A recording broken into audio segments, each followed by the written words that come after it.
Kung gusto nyong ma-access lahat ng features ng GCash, mapataas ang deposit limit at withdrawal limit, at mapalaki ang inyong wallet size, kailangan nyo munang maging fully verified sa GCash. Sa video na ito, ituturo ko sa inyo kung paano maging fully verified sa GCash. So, punta tayo sa GCash app. May nakasulat naman dyan sa baba ng cash in na verify now. Kung wala naman, ay i-click nyo lang ang profile na makikita sa bottom right, tapos pindutin nyo ang verify now. Mas maganda din pala kung sa gabi nyo to gagawin kasi minsan nagkaka-error or sinasabi na busy kaya hindi na-verify agad. Pero pag sa gabi kayo mag-verify, mas konti ang nagamit kaya mas mataas ang chance na matanggap agad yung verification nyo. Personal tip lang naman. Pagkapindot nyo ng verify now, ipapakita sa inyo ang mga kailangan nyo para ma-verify. Una, kailangan mapicturean nyo yung ID nyo at dapat malinaw ito with clear background. Basta hindi malabo sa pagpicture nyo, pwede na yan. Kailangan yung ID nyo ay hindi din photocopy at pareho ang information na nakalagay sa ID nyo at sa information na ibibigay nyo sa GCash. At syempre, kailangan gumagana yung both sides ng camera nyo kasi bukod sa magpipicture kayo ng ID, magsa-selfie din kayo. Pag ready na, ay pindutin nyo lang ulit yung verify now. Next naman ay ang ating basic information. Simulan natin ulit sa birthday. Lagay nyo lang kung ano yung birthday nyo. Piliin nyo din ang nationality. Kung Filipino kayo, iwan nyo lang na Filipino yan. At kung hindi naman, palitan nyo sa kung anong country kayo taga saan. I-check nyo lang yung I agree to the terms and conditions, tapos pindutin ang confirm. Ngayon, ipapakita sa inyo kung anong ID ang tinatanggap sa GCash para ma-verify. Isa lang naman sa mga ito ang kailangan nyo ipakita para ma-verify sa GCash. Ang mga tinatanggap ay ang national ID, ang national ID paper or original copy or digital copy, driver's license, UMID, postal ID, passport, SSS ID, PRC ID, at Pag-ibig ID. Isa lang ang kailangan nyo, so pili lang kayo dyan kung ano yung kailangan nyo. Sa akin is national ID, so click ko lang yon. May instructions naman dito tayo na makikita bago picturean yung ID. Siguraduhin na malinaw ang picture na nasa ID at mababasa. Pangalawa, siguraduhin na magmamatch yung picture ng ID sa selfie na pipicture nyo. So, dapat kayo yung nasa ID nyo, tas kayo din yung magsa-selfie. Pangatlo, dapat yung ID ay hindi photocopy.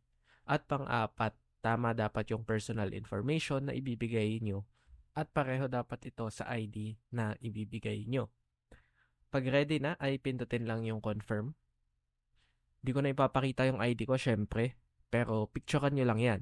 Isa-scan nyo yung front ng ID nyo muna. Kusa naman tong isa-scan ni GCash. Pagkatapos nun, yung backside naman ang isa-scan nyo. Again, automatic na yan. Hayaan nyo lang sa GCash ang mag-scan ng ID nyo. Pagtapos na, mag-ready naman tayo para sa selfie. Swipe right nyo lang, tapos reminders lang ulit. Bawal lang nakakap, nakasalamin, at siguraduhin na may matino naman tayong suot bago mag-selfie. Pindutin lang ang next. Next ay ipapaselfie na ulit kayo. Papatingalain lang kayo or papayukuin, sundan nyo lang. Minsan papakurapin din kayo.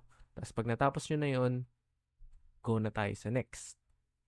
Pagkatapos yung mag-selfie, sasabit na lang ulit yung personal information natin. Swipe right lang tayo ulit at i-next na lang natin. Dito, automatic na ikakopy ni GCash ang personal information na nakalagay sa ating ID. Sa salutations, pili lang kayo kung Mr. or Miss. Pagka-scroll down ay pili lang kayo ng civil status, kung single, married, divorced, or ano po yan.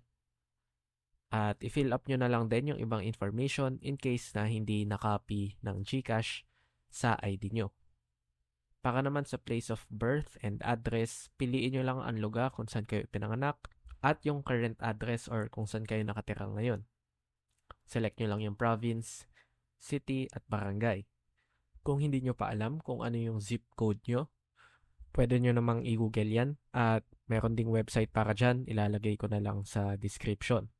Next naman ay tatanungin ko yung about your work details. Tatanong yung employment type, dahil ako estudyante lang, student lang. Yung role ko, yung employer and business, kung student lang kayo, ang ilalagay nyo dito is yung school nyo. Nature of work, source of funds, expected monthly transactions, at ang main purpose nyo of opening an account. Wala namang right and wrong answers dyan. Isulat nyo lang kung bakit ba kayo gumawa ng GCash account.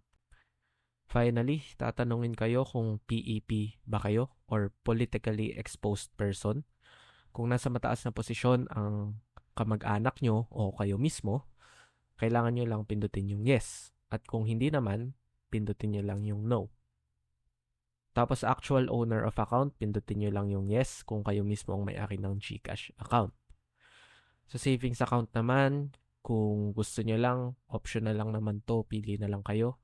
Pero gagawin ko na lang ng separate video to kung paano gumawa ng savings account sa GCash. So, no thanks lang tayo. Scroll down lang ulit, tapos press confirm. Ibabalik tayo sa landing page. Tapos, ayan na, i-verify na ang account nyo. Mag-expect lang tayo ng mga within 3 days ma-verify or ma-deny tayo. Makaka-receive naman tayo ng text galing sa GCash kung na-verify ba ang ating account. Pwede mo din namang abangan yan sa Verify Now. Papakita naman yung current status kung within 3 days pa din ba. Para sa akin, kinabukasan after ko magpa-verify, nakatanggap agad ako ng text message nung umaga na verified na yung account ko. At ayan, may access na tayo sa halos lahat ng features ng GCash. Kung nakatulong man ang video na ito, paki-like naman and subscribe. Libreng paraan yan para masuportahan tong channel na to sa paggawa ko ng YouTube tutorials. Kung wala ka pa namang Gmail account, i-click mo na lang yung next video at yan ang gagawa natin ng bagong tutorial. See you sa next video.